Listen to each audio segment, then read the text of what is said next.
Hello students, good evening. कैसे हैं आप लोग? हम आज आपका हिंदी एक्शिप जो अभी तक कुछ पढ़े नहीं हैं, मॉडल सेट भी नहीं पढ़े हैं, क्वेश्चन बैंक भी नहीं पढ़े हैं, उसके लिए ये सुपर वन शॉट है। इसमें टॉप 100 क्वेश्चन को बताया जाएगा। अगर आप इसको ध्यान से देख लीजिएगा तो आपका एग्जाम में 20 प्लस क्वेश्चन तो ऐसे ही सही हो जाएगा। बाकी सब्जेक्टिव भी हो जाएगा। हम बताएंगे आपको सब्जेक्टिव कैसे और कहाँ से करना है। तो चलिए शुरू करते हैं जल्दी से क्वेश्चन नंबर 1 से। ये है क्लास 12 का हिंदी इलेक्टिव। जितने भी विद्यार्थियों ने हिंदी इलेक्टिव लिया है वो इस वीडियो को ज़रूर से ज़रूर 2 बार देखें और अपने दोस्तों के साथ शेयर करें। चलिए देखिए, शुरू करते हैं। First revision. पहला पैसेज है, निम्नलिखित गद्यांश को ध्यानपूर्वक पढ़कर पूछे गए प्रश्नों के उत्तर दें। अच्छा से पढ़िए, पैसेज भी आपका यही आ जाएगा एग्जाम में। विज्ञान की प्रगति से आधुनिक सुख साधनों में पर्याप्त वृद्धि हुई है। इन साधनों के उपयोग से मानव बुद्धि कुंठित हो गई है। इसके असंतुलित उपभोग से मनुष्य का शारीरिक तथा मानसिक स्वास्थ्य विकृत हो गया है। मनुष्य के सामने एक विकट समस्या है कि इन विकट परिस्थितियों में जीवन में वास्तविक और अस्थायी सुख उपलब्ध कराने के लिए क्या उपाय किया जाए। एक ही रास्ता दिखाई पड़ता है, भौतिक और आध्यात्मिक उन्नति में संतुलन समझ स्थापित करना। यही एक सर्वमान्य उपलब्ध औषधि है जिसके बल पर विज्ञान जनित समाज में व्याप्त अनेकता बुराइयों से मुक्ति मिल सकती है। चलिए शुरू करते हैं इसका क्वेश्चन पे। विज्ञान की प्रगति से किसमें वृद्धि हुई है? अभी तुरंत बताए थे, आधुनिक सुख सुविधाओं में। देखिए यहाँ पे लिखा है। अगला, विज्ञान की प्रकृति हमारे लिए चिंता का विषय क्यों है? यह हमें कुंठित कर रहा है, कुंठित हो रहा है। शारीरिक स्वास्थ्य में भी गिरावट आ रही है, सब होगा। मानसिक स्वास्थ्य में गिरावट आ रही है, तो आंसर हो जाएगा आपका इनमें से सभी। चलिए आगे चलते हैं। उपयुक्त गद्यांश के लिए उपयुक्त शीर्षक। ये शीर्षक क्या हो सकता है? वैज्ञानिक प्रगति व अध्यात्मवाद, विज्ञान जनित उपलब्धि। देखिए इसमें आंसर दोनों हो सकता है, बी और डी, कुछ भी आप मार सकते हैं। और आंसर की में भी दोनों आंसर दिया है, तो दोनों सही है। विज्ञान जनित बुराइयों से मुक्ति कैसे मिल सकती है? भौतिक और आध्यात्मिक उन्नति में संतुलन सामंजस्य स्थापित करते हैं। निम्नलिखित पदांश को पढ़ें। चढ़ रही थी धूप, गर्मियों के दिन, दीवा का तमतमाता रूप, उठी झुलसती हुई लू, रुई का ज्यों जलती हुई भू, गर्द चिनगी छा गई, प्रायः हुई दोपहर व तोड़ती पत्थर। ये गर्मी के दिन का दोपहर की बात हो रही है। तो कवि किस ऋतु की बात कर रही है? ये ग्रीष्म ऋतु की बात कर रही है। यहाँ वह क्या है? एक स्त्री है। उपयुक्त गद्यांश के लिए सबसे उपयुक्त शीर्षक क्या होगा? तोड़ती पत्थर। यहाँ पत्थर किसका प्रतीक है? पत्थर मतलब क्या हुआ? कठिनाई का प्रतीक। अब आ गया, प्राप्त संदेश का कूटवाचन कौन करता है? प्राप्त संदेश का कूटवाचन कौन करता है? प्राप्तकर्ता। लाइव प्रसार का क्या अर्थ है? लाइव मतलब जो डायरेक्ट दिखता है, सीधा प्रसारण। सबसे ऊपर बाईं ओर प्रेषक मतलब पत्र भेजने वाले का नाम व पता लिखा जाता है। ऐसा किस पत्र में लिखा जाता है? ये होता है व्यक्तिगत पत्र। हाँ ठीक है। फीचर से संबंधित निम्न में से कौन सा कथन सही नहीं है? नहीं पे ध्यान देना है। फीचर लेखन का एक तय ढांचा या फॉर्मूला होता है, ये नहीं होता है, ये तो रिपोर्ट और पत्र में होता है। निम्न में से कौन सा कार्य संपादन का नहीं है? नहीं वाला क्वेश्चन बहुत पूछ रहा है आजकल। तो क्षेत्र से खबरें इकट्ठा करना ये संपादक का कार्य नहीं है। जनसंचार माध्यम का प्रमुख कार्य क्या है? इनमें से सभी होगा। मनोरंजन भी करता है, लोगों का मार्गदर्शन और सूचना देता है। भारत में प्रकाशित होने वाले पहले अखबार कौन है? बंगाल गजट है। कम से कम शब्दों में तत्काल महज सूचना देना टेलीविजन समाचार के किस चरण के अंतर्गत आता है? फ्लैश न्यूज मतलब स्पीड, तुरंत देना सूचना। चलिए अब पाठ्य पुस्तक का आता है। चढ़कर मेरे जीवन पथ पर, परले चल रहा अपने पथ पर, मैंने निज दुर्बल पद बल पर, उससे हारी होड़ लगाई। तो ये किस पाठ से लिया गया है? प्रस्तुत पंक्ति के रचिता कौन है? सबसे पहले ये जो है देवसेना वाला है, तो इसको जयशंकर प्रसाद लिखा है। इस पंक्ति का प्रतिपाद है देवसेना का प्रेम पीड़ा। इस पद्यांश में कौन सा अलंकार नहीं है? यमक अलंकार कहीं नहीं दिखा दे रहा है। 20 नंबर, प्रस्तुत पंक्ति किस नाटक से लिया गया है? तो ये स्कंदगुप्त देवसेना। और कितना कड़ा करूं दिल, माँ ने कहा मैं भाई भाभीियों की नौकरी करके पेट पालूंगा, बच्चों की जूठन खाकर एक कोने में पड़ी रहूंगी, लेकिन अब यहाँ अब नहीं रह सकूंगी। कहना यदि माँ मुझे यहाँ से नहीं ले जाएगी तो मैं किसी दिन गले में घड़ा बांधकर पोखर में डूब मरूंगी। बथुआ साग खाकर कब तक जीऊँ, किस लिए किसके लिए? प्रस्तुत पंक्ति किस पाठ से लिया गया है? ये लिया गया है संवदया से। यहाँ वक्ता कौन है, बोलने वाला कौन है? बड़ी बहुरिया। यदि माँ मुझे यहाँ से नहीं ले जाएगी तो मैं किसी दिन गले में घड़ा बांधकर पोखर में डूब मरूंगी। यहाँ वक्ता का कौन सा भाव प्रकट हो रहा है? ये व्याकुलता। यहाँ श्रोता कौन है? सुनने वाला। तो हरगोविंद 24 का ए बिल्कुल सही है, हरगोविंद होगा। 25 नंबर, यहाँ यह दीप अकेला कविता में दीप किसका प्रतीक है? दीप जो है व्यक्ति का प्रतीक है। कौशल्या किसे देखने के लिए राम से पुनः अयोध्यापुरी वापस आने का निवेदन करती है? दुखी अश्वों को।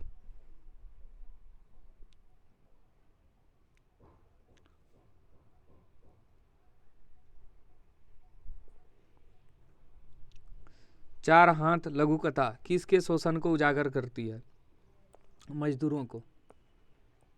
दूसरा देवदास कहानी में घटना किस शहर में घटी है?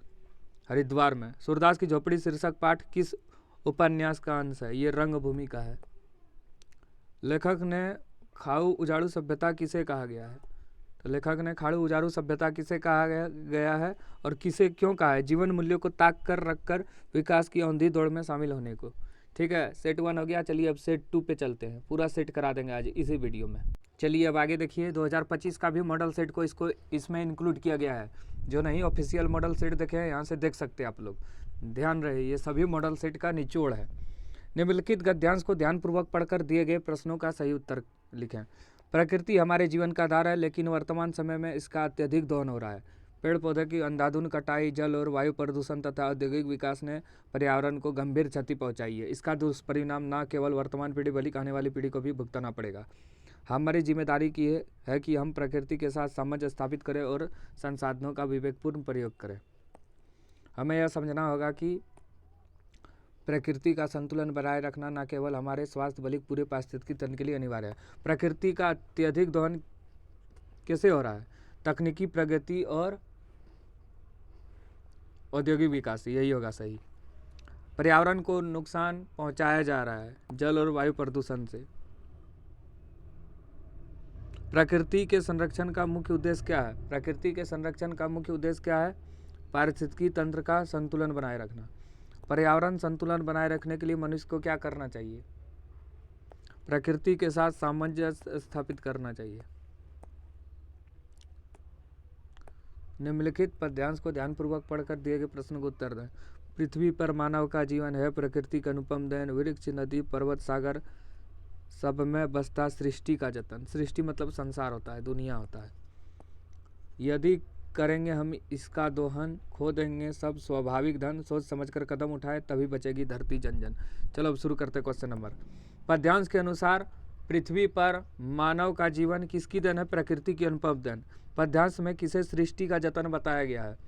तो ये वृक्ष नदी पर्वत सागर, अभी था ना यहाँ ऊपर में सब, देखिए यहाँ था।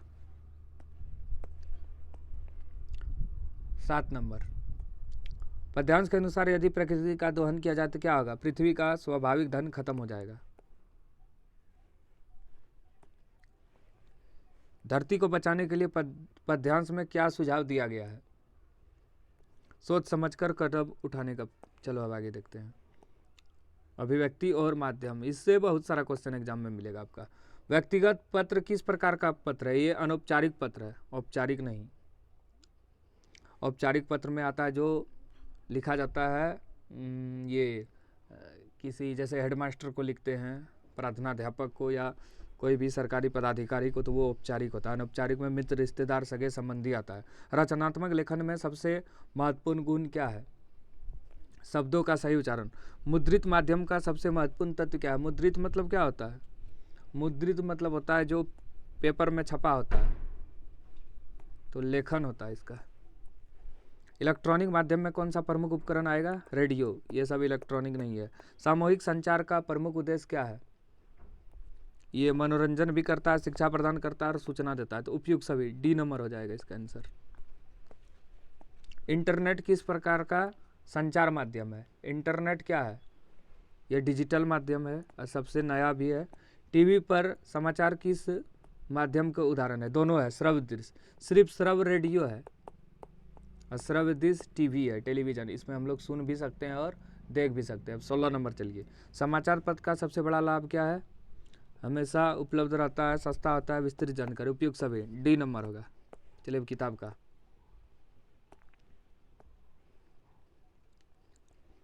कूटज क्या केवल जी रहा, वह दूसरे के द्वार पर भीख मांगने नहीं जाता है।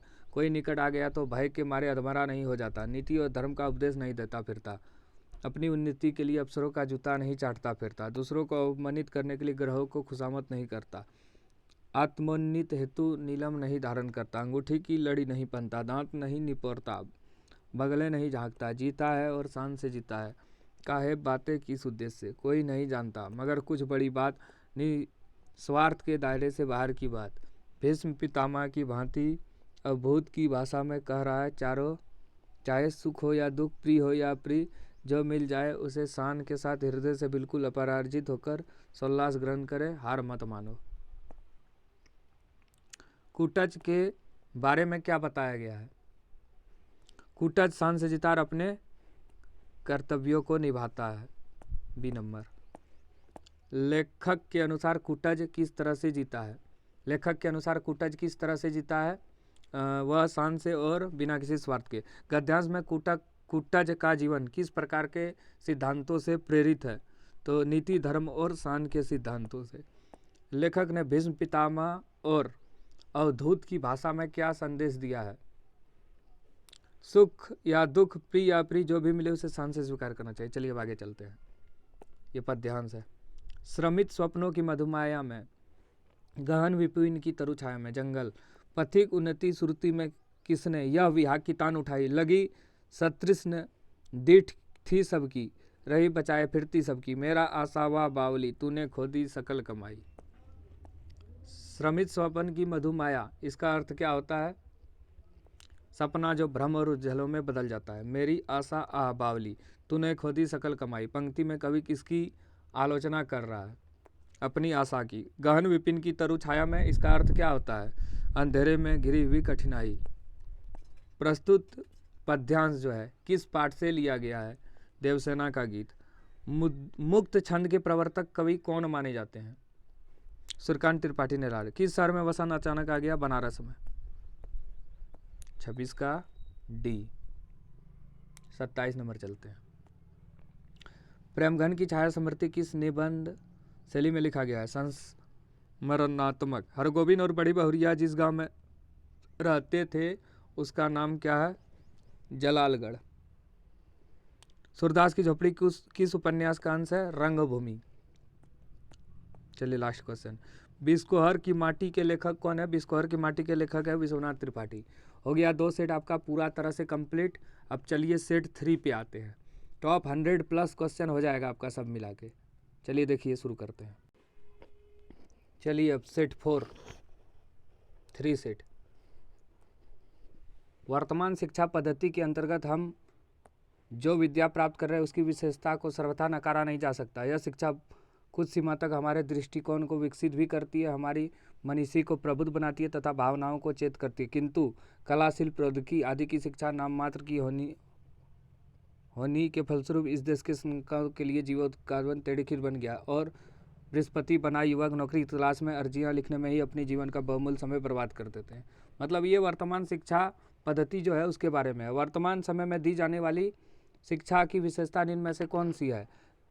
दृष्टिकोण को विकसित करने में सहायक, बुद्धि को तेज करता है, भावनाओं को, इनमें से सभी होगा डी। आज पढ़ा लिखा युवक अपना जीवन का बहुमूल्य समय जो है नौकरी खोजने में व्यक्त करते थे।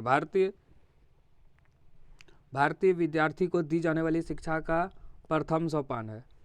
कौन सा प्रथम सोपान है? भारतीय विद्यार्थियों को जो शिक्षा दी जाती है, शिक्षा जो उपयोगी हो, शिक्षा जो आवश्यक हो, शिक्षा जो परिष्कृत करती हो।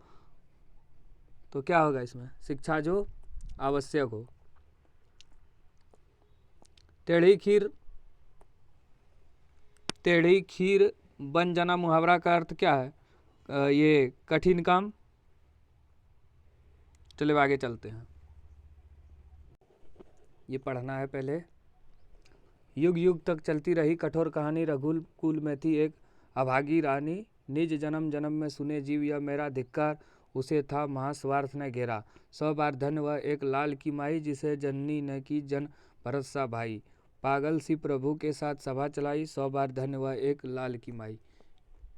रघुकुल की अभागी रानी किसे कहा गया है? ये कैकई को कहा गया है। धिक्कार उसे था महास्वार्थ ने घेरा, पंक्ति में किसे महास्वार्थ ने घेरा था? कैकई को। प्रभु शब्द का प्रयोग राम के लिए किया गया है यहाँ। भाववाचक संज्ञा का उदाहरण क्या है? रघुकुल, कहानी, कठोर, सभा। सभा नहीं है, कहानी नहीं है, रघुकुल नहीं है, कठोर। चलिए आगे चलते हैं। भारत में पहला छापाखाना कब खुला था?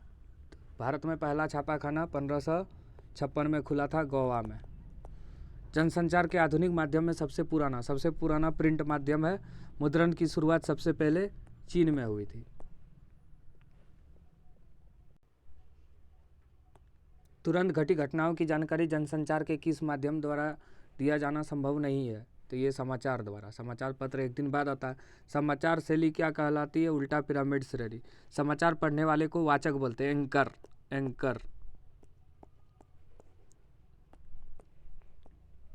फ्रीलांसर पत्रकार का कार्य है। क्या है कार्य? इसका हो जाएगा, इसका आंसर हो जाएगा बी, भुगतान के आधार पर अलग अलग समाचार पत्र। चलो आगे चलते हैं। कविता की पहली शर्त क्या है? शब्दों के मेलजोल, ज्ञान विज्ञान, ध्वनि की संगीत, स्मृति चित्र।